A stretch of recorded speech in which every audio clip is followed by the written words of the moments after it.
Boa noite. Boa noite. Presidente Dilma diz que a oposição precisa saber perder. E Aécio afirma que até o diabo se envergonharia da campanha do PT. Motoristas fecham terminais de ônibus de São Paulo por 2 horas e prejudicam 1 milhão de passageiros. Gil Rugais se entrega à polícia e é transferido para a penitenciária de Tremembé. Alckmin anuncia que vai usar esgoto tratado para abastecer a represa de Guarapiranga.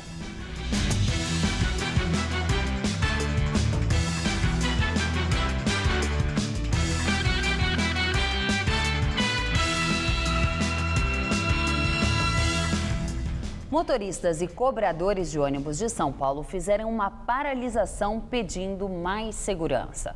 Durante 2 horas, todos os terminais da cidade ficaram fechados. Às 10 horas, eles desligaram os motores. Ninguém pôde embarcar. Os ônibus estacionados em filas pararam os 32 terminais da capital paulista. Durante 2 horas, 1 milhão de passageiros ficaram sem transporte. Tá pensando em fazer como? Vai esperar voltar? Eu tô tentando esperar, mas daqui a pouco acho que eu vou pensar de ir a pé mesmo para não me atrasar. Motoristas e cobradores interromperam o trabalho para protestar contra a falta de segurança. O estopim foi a morte do motorista John Carlos Brandão no mês passado, quando criminosos atearam fogo no ônibus que ele dirigia. Nós sofremos no nosso dia a dia várias formas de ataques, mas esse contra a vida é o pior. Ficou assim insustentável essa situação, então temos que fazer o nosso manifesto.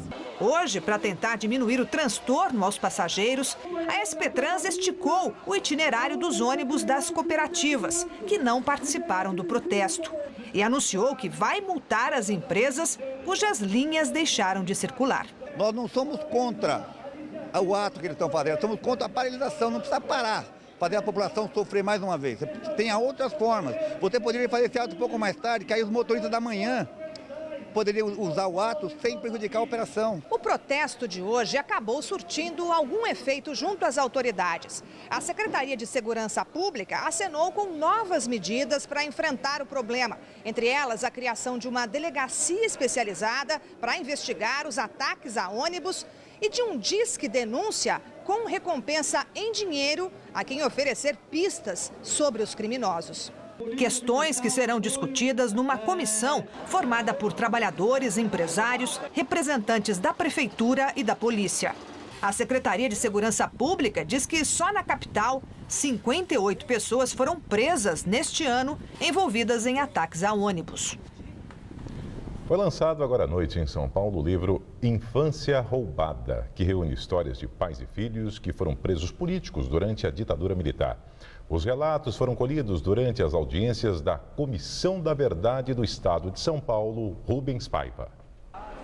Edson e Janaína nasceram na clandestinidade. Os pais, perseguidos durante a ditadura, fugiram de Minas Gerais para o Rio de Janeiro. Janaína tinha apenas 5 anos quando ela, o irmão e os pais foram presos pelo DOI-CODE. Eu lembro que era uma época muito triste, eu lembro de ter ficado alguns dias presa no DOI-CODE e que era um lugar muito escuro, cheio de gritos e que ninguém me explicava nada. E fiquei 6 meses separada dos meus pais e ninguém me explicou nada. Até inventaram que eles tinham nos abandonado, que depois que meu pai tinha morrido. A coragem com que eles se dedicaram a um bem comum, a liberdade na sociedade, a volta da democracia, certamente influenciou muito o modo como hoje nós nos relacionamos, a profissão que nós escolhemos. Esses depoimentos foram relatados à Comissão da Verdade do Estado de São Paulo, Rubens Paiva. Os integrantes da comissão ficaram tão impressionados com o conteúdo dessas histórias que decidiram reuni-las em um livro. A obra Infância Roubada traz 40 depoimentos de filhos de presos políticos na ditadura. Aquelas crianças, hoje com idade entre 40 e 50 anos, relataram momentos que certamente gostariam de esquecer. No Brasil, nunca ninguém falou que as crianças, no tempo da ditadura, foram sequestradas, foram torturadas. Só se falava da ditadura argentina, ditadura chilena, como se isso não tivesse ocorrido no Brasil. Então, esse pequeno recorte, esse pequeno exemplo, dos filhos do militante é para mostrar que no Brasil se fez igual ou pior em qualquer país da América Latina. Os pais de Ângela eram militantes e líderes sindicais. O pai foi assassinado dentro de casa e a mãe presa e torturada nos anos 70. Ela tinha só 3 anos e meio, mas as marcas deste passado a acompanham até hoje. Nossos pais queriam, na verdade, a transformação para um bem coletivo. Então, isso é o que nos mantém fortes e o que nos faz ter orgulho da história e, acima de tudo, saber que quando você escolhe um caminho, você tem que arcar com as consequências. Então, minha mãe, durante muito tempo, se questionava sobre isso, né? Será que eu fiz a coisa certa em colocar meus filhos nessa luta? Eu acredito que sim. Eu tenho muito orgulho de quem eu sou filha, da história que eu tive, apesar de ter passado, claro, momentos difíceis em função disso. Após 10 anos de quedas consecutivas, dados oficiais mostram que o número de brasileiros em condição de extrema pobreza voltou a subir. De 2012 para 2013, o número de miseráveis no Brasil aumentou 3,7%, segundo dados do Instituto de Pesquisa Econômica Aplicada, o IPEA, ligado ao governo federal. Os mais pobres eram 10 milhões em 2012. No ano passado, eram pouco mais de 10 milhões e 400 mil. Este é o primeiro aumento registrado desde 2003, quando a miséria no país começou a cair. O cálculo leva em conta o número de indivíduos extremamente pobres, aqueles que não têm renda suficiente para consumir uma cesta básica, conforme valores determinados para cada região do país. A seguir, Gil Rugay se entrega e é transferido para presídio de Tremembé, no interior paulista. E a crise de abastecimento em São Paulo. Governador Geraldo Alckmin anuncia que esgoto tratado vai abastecer a represa de Guarapiranga. Gil Rugay é transferido para a Penitenciária 2 em Tremembé, no interior do estado. Ele chegou ao presídio à tarde. O ex-seminarista se entregou à polícia na manhã de hoje. Ele chegou à sede do Departamento de Homicídios e Proteção à Pessoa, no centro de São Paulo, acompanhado de um delegado e do advogado. No ano passado, Gil Rugay foi condenado a 33 anos e 9 meses de prisão em regime fechado pela morte do pai, Luiz Carlos Rugay, e da madrasta, Alessandra Troitino. O crime aconteceu em 2004 na residência do casal em Perdizes, na zona oeste da capital. A acusação diz que Gil cometeu o crime porque havia sido descoberto desviando dinheiro da empresa do pai, mas ele nega. Após a condenação, Rugay não foi preso porque já respondia ao processo em liberdade. Ontem, a Justiça negou o pedido da defesa para anular o júri e decretou a prisão imediata do jovem. Os advogados de Gil Rugay alegam que o direito dele de aguardar todos os recursos em liberdade não foi respeitado e que vão recorrer. Grupo faz protesto contra a crise de abastecimento em São Paulo. Os manifestantes se concentraram no vão livre do MASP e chegaram a interditar a Avenida Paulista no sentido Consolação. Eles caminharam em direção ao centro da cidade. O ato, que criticou a qualidade da água do volume morto, foi acompanhado pela Polícia Militar. Os manifestantes carregavam cartazes e bandeiras do PCB, o Partido Comunista Brasileiro. A manifestação foi convocada pelas redes sociais. Em meio à crise de abastecimento, um corretor de seguros da zona oeste da capital começou a procurar água pela cidade. Adriano Sampaio encontrou nascentes e riachos cristalinos. Ele publica as imagens em uma rede social. Falta d'água? Não para este sujeito otimista, com sede de melhora, que vê o lado cheio do copo. O Adriano Sampaio é corretor de seguros, mas há cerca de 3 meses ele virou uma espécie de caçador de águas. Isso porque no tempo livre ele tenta descobrir como estão os rios de São Paulo. São 300 rios, sim, pequenos, pouco conhecidos e que estão muitas vezes debaixo do asfalto, debaixo de grades e que com a crise hídrica ganharam relevância. O primeiro ponto foi nesta praça na Pompeia, na Zona Oeste, onde Adriano nasceu e morou até bem pouco tempo. Aqui descobriu a nascente do rio Água Preta e fez um lago. Temos nascentes na parte de cima e na parte de baixo da praça. A gente fez uma ligação entre uma nascente e outra para chegar até aqui no lago. Nessa crise toda, tá faltando água aqui? Não, aqui na praça não. Aqui tem água 24 horas, ela não para. O resultado agradou tanto a vizinhança que Adriano se entusiasmou. Transformou o hobby em ativismo ambiental. Chegou em mais um córrego aqui e é legal que ele está bem preservado, a mata ciliar está bem composta, está bem fechado. Posta na internet suas descobertas na comunidade Existe Água em SP. Eu vou tomar uma aguinha aqui e vou continuar a subida.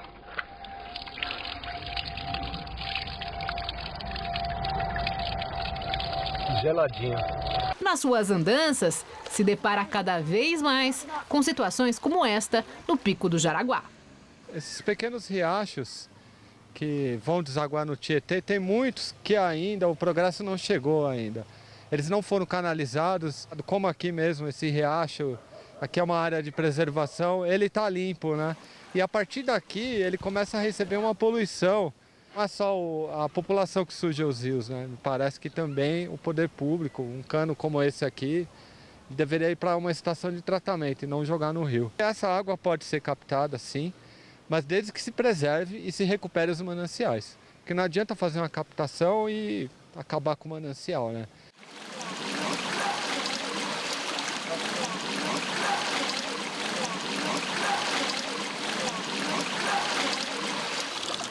Em meio à crise hídrica, o governador de São Paulo, Geraldo Alckmin, anuncia uma série de obras para tentar resolver o problema da água do estado. O anúncio das obras foi durante vistoria do sistema Alto Boa Vista, na Zona Sul. Durante a visita, o governador anunciou um investimento de 169 milhões de reais em 29 novos reservatórios de captação de água aqui na região metropolitana de São Paulo. 3 já foram entregues, 5 serão entregues até o final deste ano e 21 até março de 2015. Na coletiva, Geraldo Alckmin não citou os locais onde esses reservatórios serão criados e nem quis comentar o porquê dos lançamentos dessas obras só agora. Segundo o Tucano, o objetivo é aumentar em 10% a capacitação de água da região metropolitana. Os reservatórios têm 2 grandes benefícios: melhora a segurança, a regularidade e diminuição de perdas. Essa perda é por vazamento? Vazamento. Mostrando o mapa da cidade, o governador anunciou também a construção de 2 estações de produção de água de reuso, que vão abastecer diretamente as bacias dos sistemas Guarapiranga e Alto Cotia. Serão as 2 primeiras instalações do estado para captar o esgoto e transformá-lo em água reutilizada, que servirá mais tarde para consumo. As estações têm previsão de entrega para dezembro de 2015. Nós teremos, então, 2 metros cúbicos por segundo a mais, independente de chuva. Independente de chuva, porque a água já foi consumida e vai ser devolvida. Esse é o grande caminho das grandes metrópoles do mundo. E hoje, durante depoimento na sessão da CPI da Sabesp, na Câmara de Vereadores, Vicente Andreu, presidente da Agência Nacional de Águas, disse que a transposição de água da bacia do Rio Paraíba do Sul é viável. A proposta de transposição foi feita pelo governador Geraldo Alckmin. O Tucano quer interligar as represas Jaguari, da bacia do Rio Paraíba do Sul, e a Tibainha, no sistema Cantareira, que vive sua pior crise. A proposta é polêmica porque o rio é a principal fonte de abastecimento do Rio de Janeiro, que é contra o aumento da retirada de água. Essa é uma equação que precisa ser compatibilizada entre a extração de água, que nos parece tecnicamente viável, mas também com a necessária segurança hídrica para a região, para o Vale Paraibano, para o Vale do Paraíba do Sul no trecho paulista, mas também para a região metropolitana de São Paulo. Andreu afirmou, no entanto, que as negociações sobre o assunto têm avançado entre os estados. Esta semana, o ministro do Supremo Tribunal Federal, Luiz Fux, convocou uma audiência de mediação entre os governos de São Paulo e Rio para discutir a possibilidade da transposição. O encontro ainda não tem data para acontecer. Após reunião com a presidente Dilma Rousseff, o governador do Rio, Luiz Fernando Pezão, disse que se a União decidir transferir água do Paraíba do Sul, ele irá acatar a decisão. Após um dia de estabilidade, reservatórios do sistema Cantareira registram queda. A medição da Sabesp de hoje registrou índice de 11,8% da capacidade, 0,1% a menos que o registrado ontem e na segunda-feira. O percentual já inclui a segunda cota do chamado volume morto, que ainda não começou a ser utilizada, segundo a Sabesp. Descontando a segunda parte da reserva técnica, o nível dos mananciais estaria em apenas 1,1%. Mesmo com as chuvas dos últimos dias, os sistemas Guarapiranga e Alto Tietê também registraram queda nos índices. Novembro mal começou e já choveu mais nessa semana que nos 2 meses anteriores. E a tendência é de que a chuva continue até o final de semana aqui na capital paulista. Vamos aos detalhes da previsão para todo o estado de São Paulo com Luciana Magalhães. O sol volta a aparecer em São Paulo, mas a umidade continua alta. E essa umidade associada ao aquecimento, principalmente no período da tarde, provoca pancadas de chuva em pontos isolados na maior parte do estado. No centro-oeste, máxima amanhã de 32 graus em Marília. No norte paulista, máxima de 33 em Ribeirão Preto e de 32 em Araraquara. Apenas o litoral terá tempo firme, mas ainda com muitas nuvens. Máxima de 25 graus em Santos e também em Caraguatatuba. Amanhã, na capital, são esperadas pancadas de chuva à tarde, máxima de 24. Na sexta, ocorrem pancadas de chuva à tarde e à noite, máxima de 31. E no sábado, períodos de céu nublado com chuva a qualquer hora. A máxima cai para os 27 graus. Eleições nos Estados Unidos. Republicanos passam a controlar as 2 casas do Congresso e deixam Barack Obama em situação ainda mais complicada para os 2 anos restantes na presidência. A derrota foi devastadora para o Partido Democrata. A oposição elegeu senadores mesmo em estados onde os democratas eram favoritos. Os republicanos ampliaram a maioria que tinham na Câmara e agora vão controlar também o Senado pela primeira vez em 8 anos.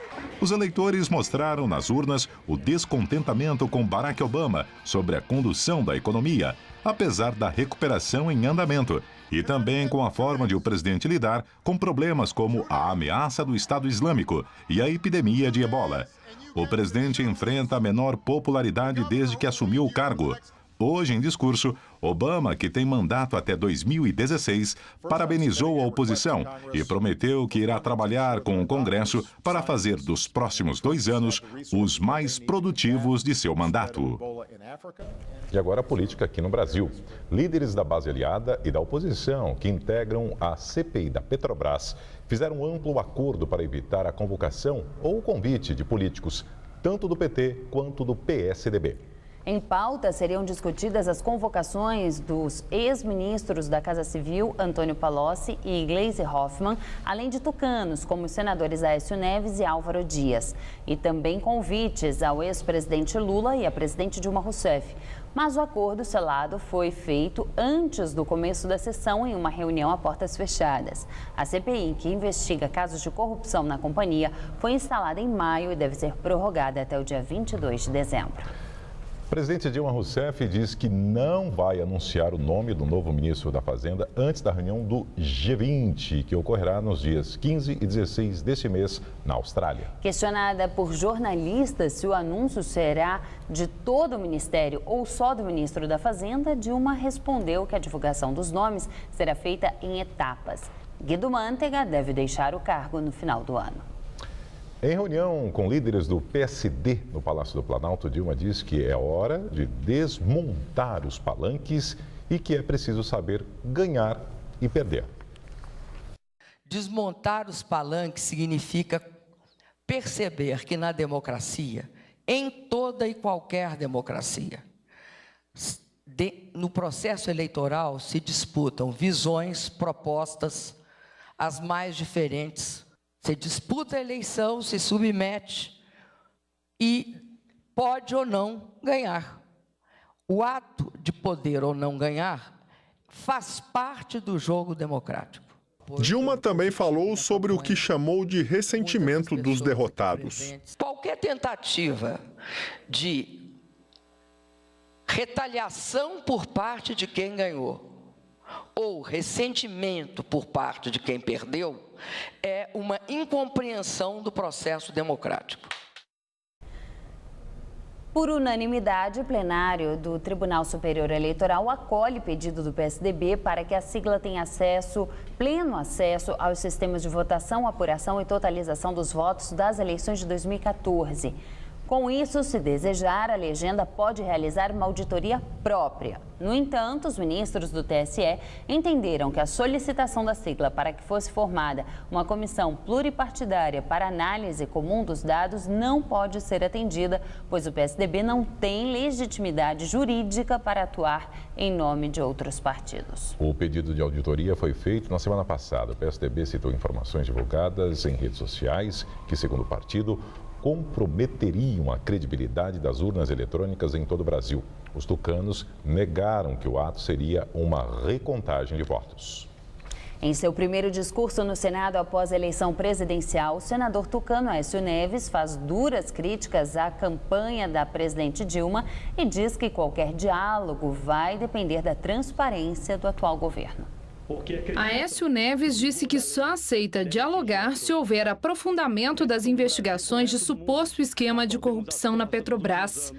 Qualquer diálogo estará condicionado ao envio de propostas que atendam aos interesses dos brasileiros e, principalmente, e chamo a atenção desta casa e dos brasileiros para o que vou dizer, qualquer diálogo tem que estar condicionado especialmente ao aprofundamento das investigações e exemplares punições àqueles que protagonizaram o maior escândalo de corrupção da história desse país, já conhecido como Petrolão. O senador voltou a criticar o que chamou de vale-tudo na campanha eleitoral.